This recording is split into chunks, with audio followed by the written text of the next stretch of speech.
بسم الله الرحمن الرحيم نحمده ونصلي على رسوله الكريم سبحانك لا علم لنا الا ما علمتنا انك انت العليم الحكيم.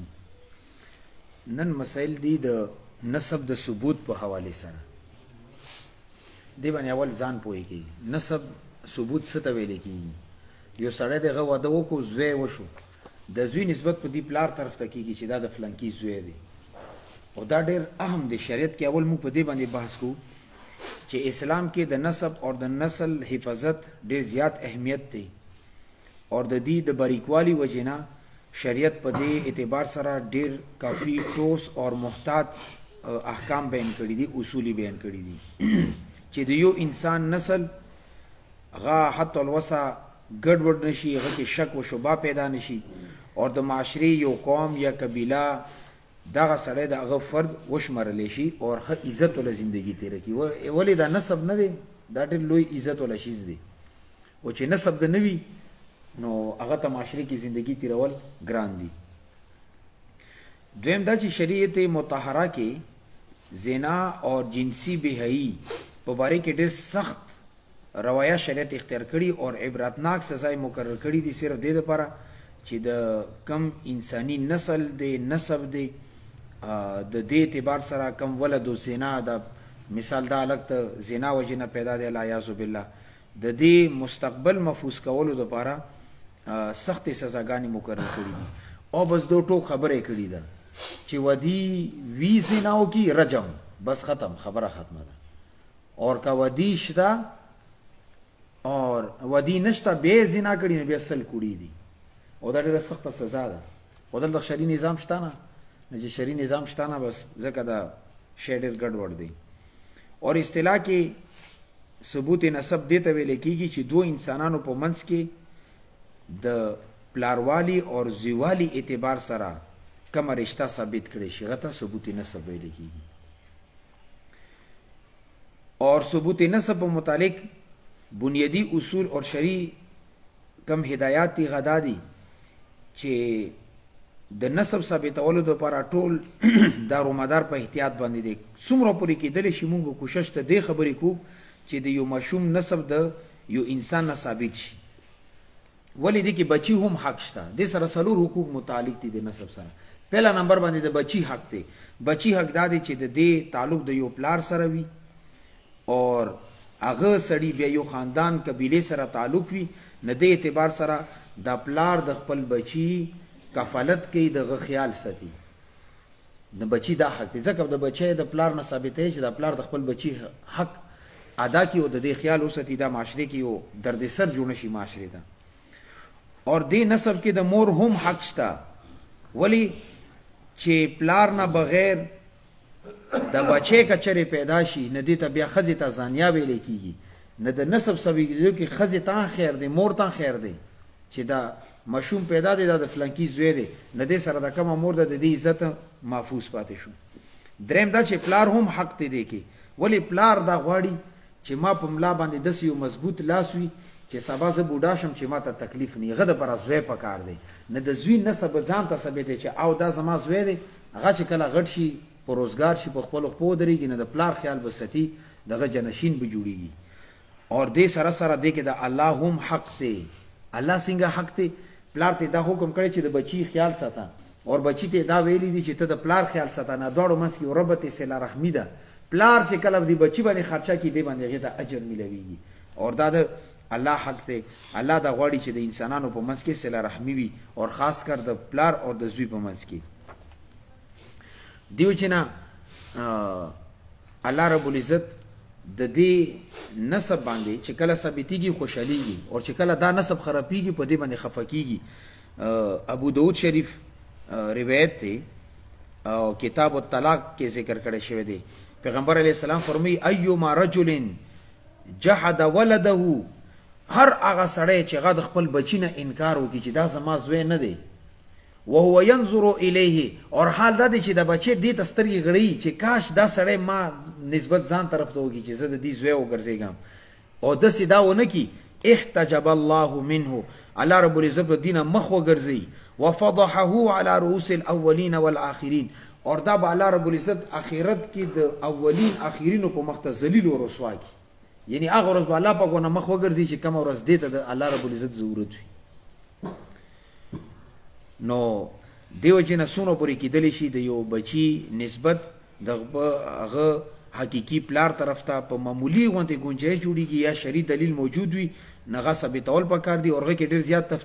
تفتیش کول بحث کول دا نه دی کول پکار. صحیح ده کنه؟ بس دې کې لږ احتیاط کول پکار دي بعد کې مسله راځي. اوس د نسب ثبوت د پر اساس طریقې دي څلور طریقې شریعت ذکر کړي. پہلا نمبر میں نکاح صحیح. نکاح صحیح دی ته وي چې کوم عام طور موږ معاشره کې خزه او خاوند خپل کې یو نکاح تړي.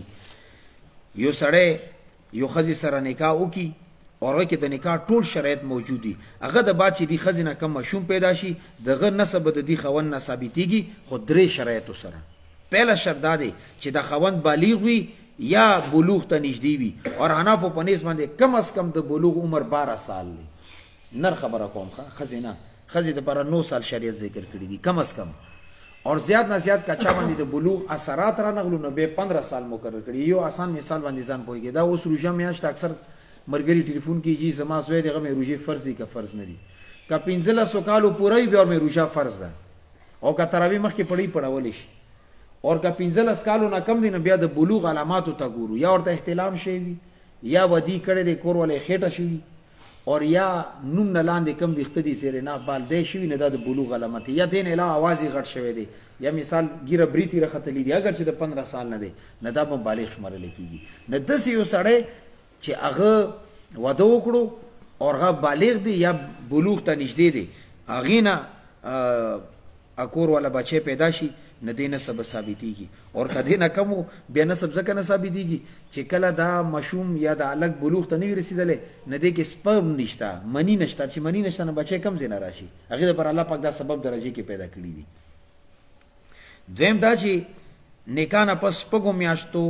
د بعد د مشوم پیدا شي ولی حنفو په نسبت باندې کم از کم د مشوم پیدایش وخت شپږ میاشتې دي. دی خبر باندې څنګه پوهیږي شپږو میاشتو مودې پورې یعنی شپږ میاشتې پوره شي مشوم پیدا شي دا پاسبل دی دا شریعت کې ممکن دی. کم از کم د مشوم پیدایش وخت شپږ میاشتې دي او زیات نه زیات 2 کاله دي. دیو جن امام رفاع رحمت الله علیه فرمایي چې یو 25 کالو کې نکاح جوړی دی شي چا ورته تاسو کوغه څنګه وی 12 کالو ته د مشوم ورسېدو الګ بالغ شو ودی وکړو شپږو میاشتو کې زوی پیدا شو هغه بیا 12 کالو کې بالغ شو بیا هغه وده وکړو شپږو میاشتو کې غزوی وشو نه 25 سال کې سړی نکاح جوړی دی شي 25 کالو نه شریعت غیر پر کم از کم مدت شپږو میاشت مقرر کړی دی. لہذا کا چا وده وکړو شپږو میاشتو نه مخ کې زوی پیدا شو نه بیا دال میں کچھ کالا کالا ہے بیا به دینه سبب د دینه نه ثابتېږي. دا مسله بعد کې روانه او ما درته دلته هم سرحد سره ویلو. اور دریم دا چې جمهور په نس باندې خزي او خان خپل کې ملاقات ممکن وي عادتا عام طور باندې یو سړی کور باندې دی پتی کیږي او بچی پیدا کیږي ټیک دی اور یا دا چې هغه دومره لري دی چې هغه ځکه ملاقات مشکل دی یعنی یو سړی امریکا کې دی او کور ولې دلته دی